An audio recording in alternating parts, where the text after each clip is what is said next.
guys, welcome to a very special episode of The Bearded Gamer Show. Now, as always, I'm your host, The Bearded Gamer, Chris Arnone.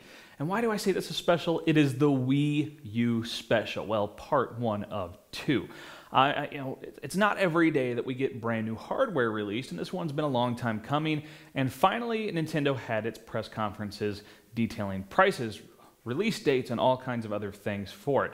So, part one is right here. Now, what I'm going to talk about is just the facts. All the news, all the information you could possibly want to know about, at least as of this time. The news is moving pretty quickly. So, as much as I don't want you to skip my videos, if you've been keeping up with everything and you're pretty sure you know it all, click this link right here, okay, and you go to my analysis video. My opinions, analysis, and a lot of unanswered questions about the Wii U. If you're sticking around, all right, let's get into it, all right? I'm not going to call this good news, bad news. We're just going to go right into the news, all right? Here we go. So first off, the date. November 18th in North America, November 30th in Europe, December 8th in Japan. Now, this was really screwy. Of course, we knew about the Japan date first because they had their press conferences first. And I was just thinking, man, December 8th, do they really want to release it after Black Friday in the US? And they've never released a console in the West before Japan. So it looks like they're finally learning. Yes, they're pre-Black Friday in North America and launching here first. It looks like they're really following their biggest markets first. So it's really good news for us that we're not having to wait several months after the Japanese release to get it here. Price, of course, that's very important. Now, they've got two different packages available. First off is the basic set. Now, that's going to run $299. Now, what that includes is the system, the gamepad, which is the tablet controller. It's being called the gamepad, 8 gigabytes onboard memory, AC adapter, a sensor bar for your Wii controllers, and an HDMI cable. That is really cool, actually. That is being packaged with an HDMI cable. It also is going to have and it's white, sorry. Then there's the Deluxe Edition, or the Deluxe Set. Now, this is $349, so it's another $50 higher. It is in black, and it's going to come with everything that's included in the basic, but it's also 32 gigabytes of onboard memory. It's going to come with a console stand, so you can set it vertically, a charging cradle for the gamepad, Nintendo Land, the game, and a subscription to what they're calling the Digital Deluxe Promotion, which at this point, from what we can tell, it just offers you a discount on digital purchases through the e-store through 2014. All right, everything else is the same other than color. All right, so let's talk memory. Now, I mentioned that it's got 8 gigabyte on board for the basic, 32 gigabyte on board for the deluxe. Now, what's also cool to note is that there's 2 gigabytes of RAM in this thing. Now, as a PC person, that doesn't sound like very much, but keep in mind, the PS3 only has 256 megs of RAM. They just haven't, consoles have never been a very, RAM-heavy kind of venture. So this is really huge. They're saying 1 gigabyte is dedicated to the system, 1 other gigabyte is dedicated to the game. So that's pretty big. And I had heard some rumors before this that some developers were saying that the memory was really impressive. But also you're thinking 8 gigs, 32 gigs. That's really not enough for me, Well, Reggie Fils-Aimé was later talking, it is expandable. There are USB ports. You can plug in any USB drive up to 3 terabytes, and it will expand the memory that way. Now, initially you're saying, but why do I got to go out and do this? Well, his reasoning is actually really, really sound. The cost of that kind of memory gets cheaper and cheaper and cheaper all the time. They didn't want to try to base a profit model off something that is declining in price so quickly. So they're leaving it up to the consumer to pay as much as you want for as much memory as you think you will want or need for the system. So I think that actually makes a lot of sense. So, you can get a portable hard drive, portable SSD, a memory stick, however you want to do it, however much memory you think you need, you can get that much at whatever price you can find it at, plug it in and go with it. So I think it's a pretty smart strategy. Let's talk about the disc. It is not Blu-ray, surprisingly. At this point, they're just calling it the Wii U game disc with a capacity of up to 25 gigabytes. Now, exactly what that is, it seems it's probably something proprietary, but that's what we know. Of course, this leads me into movies, right? The Wii didn't play DVDs unless, of course, you did a homebrew, and everybody thought that was a little confusing. And, of course, now this one is not doing Blu-ray and probably won't do DVD either. But they're launching a new service that they're calling Wii TV. All right, now what this is, what they showed at least, it's all on the gamepad. I'm not sure if it's actually going to work as like a control for the TV display as well. They really just showed everything on the gamepad. where what it does is it interfaces with YouTube, Hulu, Netflix, broadcast television, and your DVR, kind of everything all at once. So you have this all-in-one entertainment application for all the things you want to get. So if you want to search for a particular show like Mad Men, you search Mad Men, it's going to search across all of those different things that you have set up in it. So if it's on your DVR, if it's on broadcast TV, if it's on Netflix, it's going to find them all and bring them all to you, deliver it all in one place. And they did show it, you're watching it here. I take it back now that I remember it was showing it on the TV screen, so they're watching it. But then on the gamepad, all right, it showed like pictures, like captures from the show. And you can interact with people using social networks, Facebook, Twitter, all kinds of things. So you can talk about like your emotional reactions to the show or what's going on, or share with people who are also watching that show.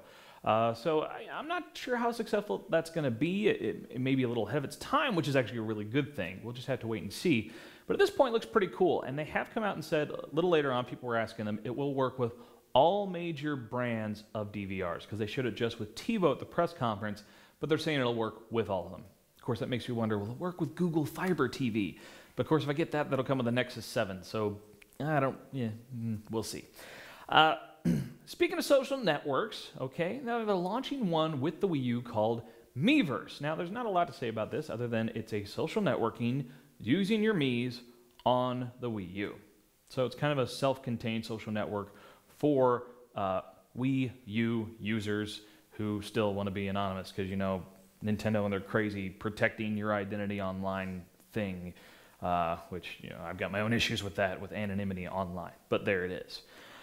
So let's start to talk games. Of course, that's always the big thing. That's how you measure console health. That's what drives people to go and buy it, is what are we going to see on it. Now, probably the biggest piece of news that came out of the press conferences today, Bayonetta 2 is coming, and it is exclusively for the Wii U. It's actually going to be published by Nintendo instead of Sega, who published the first one. So that's big news. I mean, the first one sold like about 2 million copies. It was a fairly popular game. It definitely has a hardcore following. So people wanting to play a sequel have to go get the Wii U. Now let's talk actual launch titles. Now we've got no release date for Bayonetta 2. Currently we have 3 confirmed launch titles. They were very adamant about saying, we don't know. At the press conference, they said they don't know other than 2.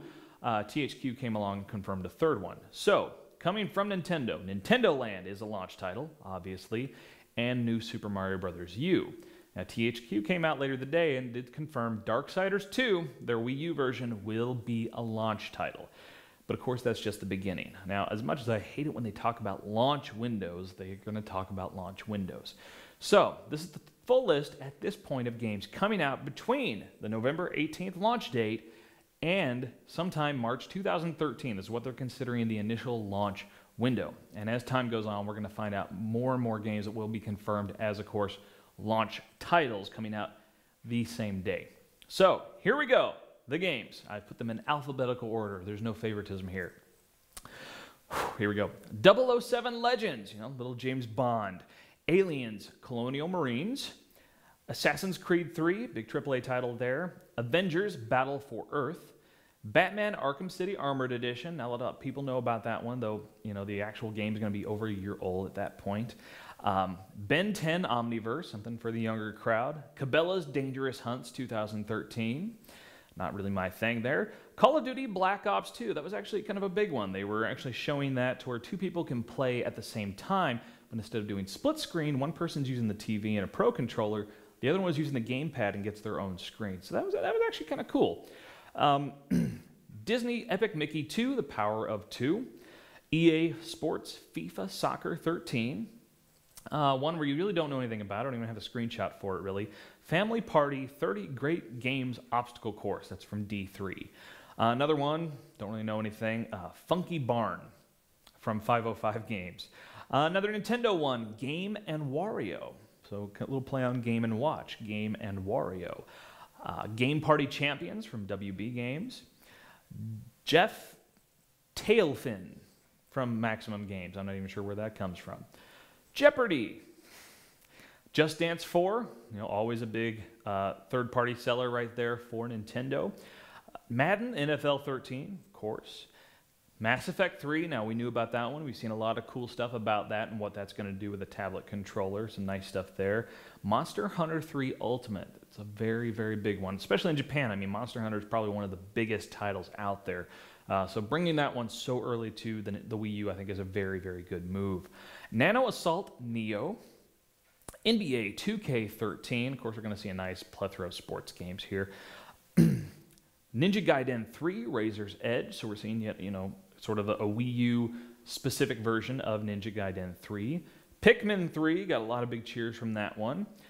Rabbids Land from Ubisoft. Ubisoft is doing quite a big push for the Wii U right out the gates. Rapala, Pro Bass Fishing, another sports game there. Rayman Legends, that's one I talked about earlier on the show. That is an exclusive third-party title for the Wii U. Rise of Guardians, the video game, another one from D3. Runner 2, Future Legend of Rhythm Alien, Gaijin Games. Scribblenauts Unlimited. A lot of people are pretty excited about that one. And how could they not do a Scribblenauts when it's sort of like a giant DS with the screen here and the screen there? It just makes sense. Sing Party, another Nintendo one that we've heard about back at E3. Skylanders Giants, making a big deal about that. The gamepad itself actually has near-field technology, so you don't need a standalone little plug-in base for your Skylanders. Sonic and Sega All-Stars Racing Transformed. Sports Connection, another Ubisoft one. Tank, coming from Namco. Tekken Tag Tournament 2. I never said that one out loud before. That's kind of fun. The Wonderful 101. Now, this is another published by Nintendo, coming from Platinum Games, that they were showing off quite a bit at the press conference. Transformers Prime. Trine 2 Director's Cut, which we heard about very recently in some press releases from Frozen Byte. Wheel of Fortune. Wii Fit U, of course, very exciting stuff going on with that one. A great evolution of the Wii Fit brand. Wipeout 3. Your Shape Fitness Evolve 2013. Zombie U, very anticipated exclusive from Ubisoft, coming to the Wii U, where you kill zombies. A nice core game for the Wii U. And finally, Zumba Fitness, all right? So now the news is, of course, going to still be coming in pretty hard and pretty heavy. A lot of people trying to announce things, trying to nail down release dates as they go along. But as of this recording, this is all the information we currently have on the Wii U. So like I said, tune into part 2. A lot of unanswered questions about the Wii U, and a lot of analysis and my personal opinions about what we know so far. See you in that one.